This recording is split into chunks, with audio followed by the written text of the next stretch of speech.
селе Солянка после обращения жителей к республиканским властям во время отчета правительства на низкое качество питьевой воды наладили подвоз бесплатной воды. Но жители понимают, мера это временная, нужно наладить доставку воды на постоянной основе. Результаты анализов, собранных для лабораторных исследований, еще не готовы. Во всяком случае, главе Наслега они не поступили. Между тем, к воде добавился резкий запах, рассказывает Елена Фаст. В селе Солянка мы побывали спустя почти 2 недели после отчета правительства. Напоминаем, 15 февраля жители подняли вопрос о качестве воды.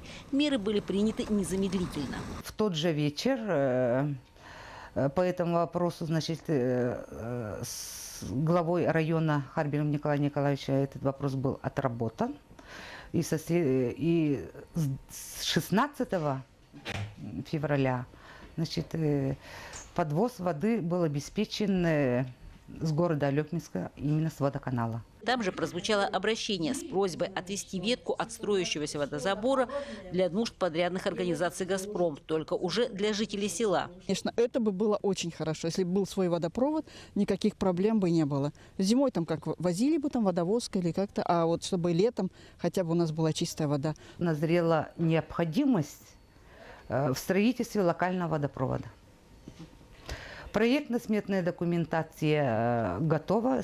В настоящее время проходит государственную экспертизу. Бесплатный подвоз воды обещают до конца строительства объекта, который, возможно, и стал причиной появления резкого запаха в воде возле села. Объект расположен в 600 метрах от границы. Кстати, первый забор воды был сделан еще 12 февраля, но уже после этого 15-го повторный. Правда, результатов пока нет. Но жители настроены критично. Не первый раз проблемы, а ответ один и тот же – вода соответствует. Елена Фаст, Максим Копылов, Алекминск.